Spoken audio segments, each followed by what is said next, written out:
Como habrás visto en los últimos años, absolutamente todo se está poniendo cada vez más y más caro, que la gasolina, la comida, los viajes y las viviendas, pero es especialmente los precios de bienes raíces que han subido de manera exagerada en los últimos años. Aquí en este gráfico vamos a poder ver el precio promedio de una casa en Estados Unidos desde el 2008, el año de la gran recesión mundial. En ese entonces, una casa valía alrededor de $220,000 y como verán los precios fueron subiendo desde entonces sin parar. Pero llegando a la pandemia en el año 2020, los precios se dispararon yendo de $320,000 a más de $430,000 hoy en día. Esto significa que desde que empezó la pandemia, los precios de las casas en promedio han subido casi un 35%. Y desde el año 2008 los precios casi se han duplicado. Y acuérdense, estos son los precios promedio en estados como Florida y Texas. Los precios se han triplicado o cuadruplicado en ciertas ciudades. Este es un gran problema porque la idea de comprar una casa en los Estados Unidos se vuelve más y más inalcanzable.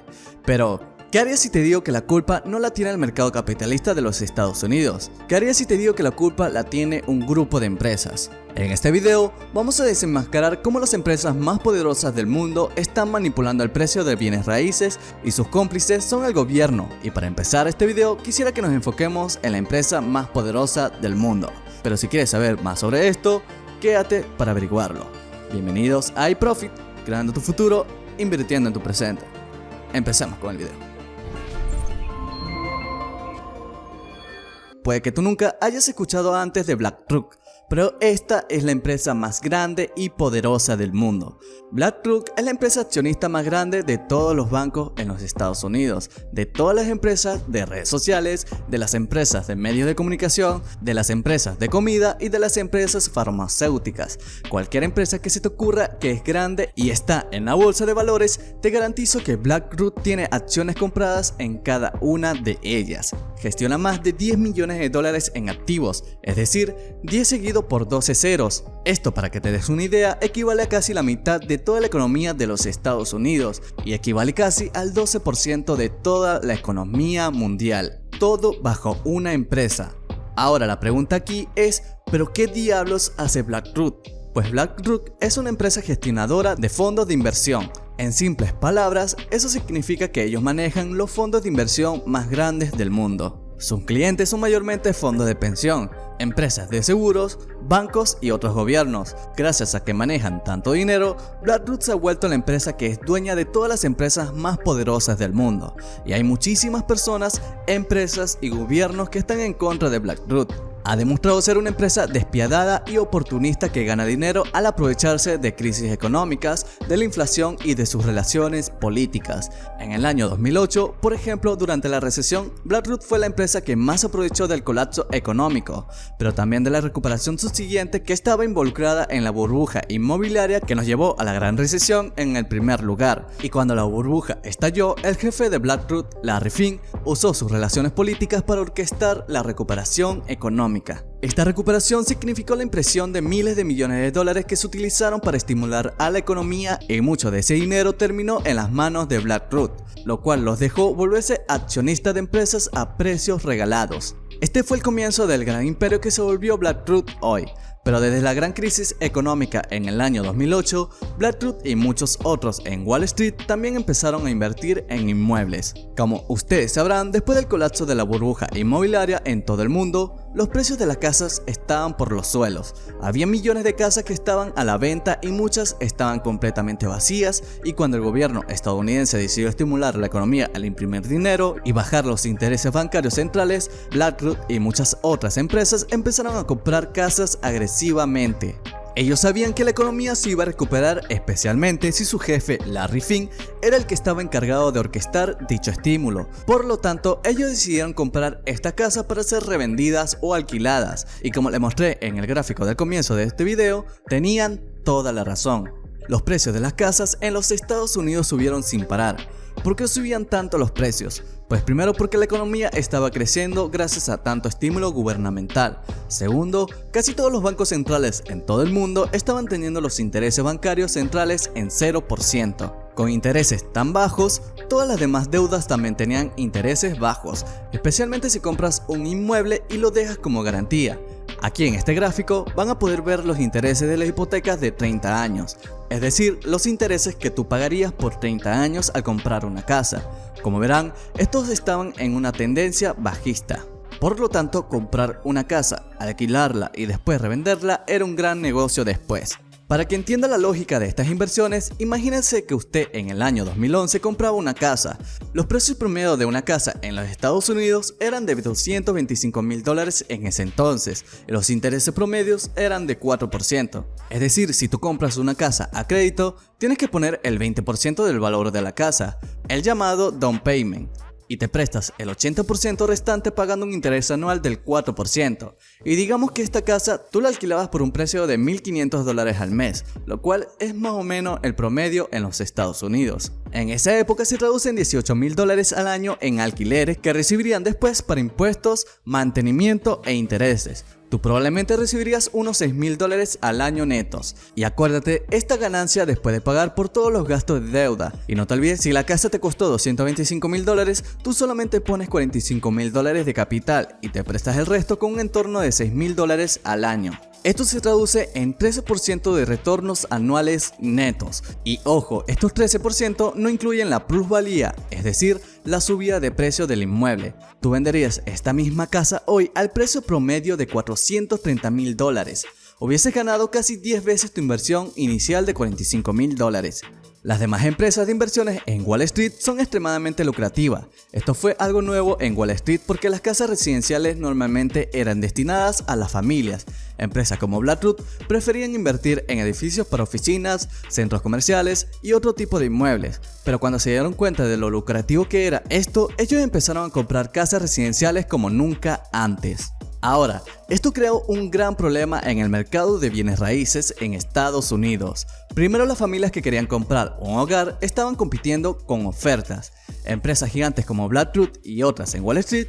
Estas empresas tenían acceso a información, a evaluadores y muchos otros recursos que los ayuda a determinar qué casa es una buena compra y qué casa no vale la pena. Luego, la cual puede hacer una oferta inmediata y sin trabas, mientras que una familia normalmente tiene que esperar hasta que el banco le apruebe su hipoteca. Finalmente, también existen varios ejemplos donde BlackRock ha pagado 20 o hasta 30% más del valor de una casa solo por el simple hecho de que quería ganarle a los demás compradores. Así que BlackRock siempre tenía la delantera contra la familia promedio que quería comprar un lugar. Pero otro gran problema es que los precios de bienes raíces son determinados por la oferta y la demanda, y ya que BlackRock y todas las empresas estaban comprando casas para poder lucrar de ellas, la demanda por casas se disparó haciendo que los precios suban. Este es un artículo de Medios donde hacen un reportaje sobre justamente esta situación. En él explica que en el año 2021 de todas las casas que se vendieron, el 20% fueron compradas por empresas como BlackRock, que solamente querían lucrar al alquilarlas y luego venderlas. Y acuérdese, la UAC y los banqueros no tienen ningún problema en sobrepagar por una casa, lo cual hace que los precios suban aún más de manera artificial. Y ustedes aquí probablemente van a decir, ¿cuál es el problema que empresas como BlackRock compren casas y las alquilen? Pues existen dos problemas con esta práctica. Uno es el tipo de casa que compra BlackRock y dos, la manipulación de precios. Entonces, empezamos hablando del tipo de casas que compra BlackRock. Como ustedes imaginarán, las casas grandes o de lujo normalmente no se alquilan. La razón por qué dichas casas no se alquilan es porque las familias que quieren vivir en este tipo de casas normalmente tienen suficiente dinero como para no estar alquilando. De una empresa, las casas que normalmente se dan a alquilar son casas en zonas más humildes o casas pequeñas para la clase media. En simples palabras, las familias y personas que alquilan casas normalmente alquilan casas más pequeñas, accesibles y son de clase media, por lo tanto, empresas como BlackRock tratan de comprar este tipo de casas para poder encontrar inquilinos. Este es un problema muy serio, porque al enfocarse en este tipo de casas, la demanda por dichas casas se ha disparado en los últimos años, lo cual hace que los precios suban aún más. Así que imagínate, para una familia de clase media que quiere comprar su primera casa, se le vuelve imposible competir con empresas como BlackRock.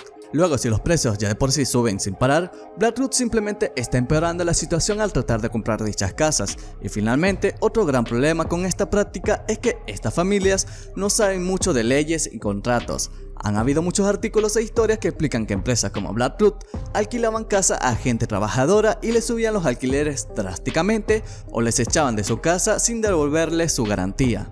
Esto no es normalmente permitido según la ley, pero ya que estas personas no tienen suficiente dinero para pagar a abogados y llevar a BlackRoot a la corte, acaban sufriendo las consecuencias. Pero ahora quisiera que hablemos de la manipulación de precios. Como les explicaba, BlackRoot ha hecho que la demanda por este tipo de hogares en los Estados Unidos suba de manera exponencial. Como les expliqué, esto ya de por sí hace que los precios de dichas casas suban, pero se ha demostrado también que ellos manipulan los precios a propósito para su beneficio. Lo que ellos hacen es que normalmente compran grandes porcentajes de casas disponibles en barrios estratégicos. Ellos luego alquilan estas casas a largo plazo, pues este es un problema, ya que baja la oferta de casas a la venta en esa zona. Es decir, ya que ellos son dueños de un gran porcentaje de casas en un barrio, esto hace que hayan pocas casas disponibles a la venta, y a tener menos oferta por casas a la venta elevada gracias a BlackRoot. Esto hace que los precios de dichas casas suban de manera exagerada, y esto es algo que les conviene mucho a BlackRoot. La razón por la que les conviene es porque mientras más altos son los precios de las casas que se venden, más altos son los evalúos de las otras casas que ellos tienen. Pero esto es terrible para las clases medias y trabajadoras. Se les hace imposible poder comprar una casa con precios tan altos, y con una competencia como BlackRoot ahora cualquiera pensaría que hay una solución. Si BlackRoot está comprando todas esas casas que se venden, entonces hay que construir más casas, ¿no? Lamentablemente esto no es muy fácil. Los Estados Unidos ha estado teniendo una escasez de viviendas extremadamente seria en las últimas décadas. Muy pocas casas se han estado construyendo, especialmente casas para clase media. En el año 2018 había una escasez de viviendas en casi 2.5 millones, es decir, que se necesitaban construir 2.5 millones de hogares adicionales solamente para abastecer la demanda del 2008. Un par de años después, en el 2020, esta cifra era de 3.8 millones, por lo tanto existe una gran escasez de hogares nuevos por tan poca construcción. Y esto está relacionado con las leyes de construcción en Estados Unidos, que son un gran fraude. Una razón muy importante es porque los políticos no quieren dar permisos de construcción. ¿Y quién crees que tiene muy buenas relaciones con dichos políticos? Pues nada más y nada menos que BlackRoot y las demás empresas en Wall Street, que no quieren que los precios de bienes raíces bajen, lo cual tienen acceso al gobierno, que ellos pueden impedir que se pasen leyes que no están a su favor. Esta es una noticia que está empezando a generar mucha atención en los medios de comunicación. Periódicos prestigiosos como New York Times igual han estado escribiendo sobre este gran problema, pero a pesar de todos los artículos y videos como este, la situación parece que solo se está empeorando. Así que esa es la forma de cómo BlackRoot manipula los precios de bienes raíces y también se aprovecha de la clase trabajadora en los Estados Unidos. Su meta al parecer consta de comprar todos los hogares, que ellos puedan alquilarlos y lucrarse de la clase media. Si esto continúa, la clase media va a acabar alquilando casas y nunca teniendo una casa propia, como lo dice el sueño americano. Y ojo, aunque estoy hablando mucho de los Estados Unidos, esto es algo que está pasando en todos lados. Últimamente vamos a ser afectados por empresas como BlackRoot si esto continúa. Pero si has llegado hasta aquí, cuéntanos tu opinión. ¿Cómo ves la situación inmobiliaria actualmente? ¿Crees que la podríamos resolver de alguna manera? Si tienes alguna opinión al respecto, recuerda dejarla en los comentarios, que te estaremos leyendo. Y también recuerda que si te gustó el video, un like y una suscripción nos apoyaría bastante para seguir creciendo este canal y seguir brindándote de contenido de calidad para ti. Si además compartes el video con un amigo, 1 millón de bitcoins te caerán mañana en tu cuenta. Nah, broma, pero sí tendrás una estable vida financiera. Ya sin más nada que decir, chao y hasta la próxima, trader.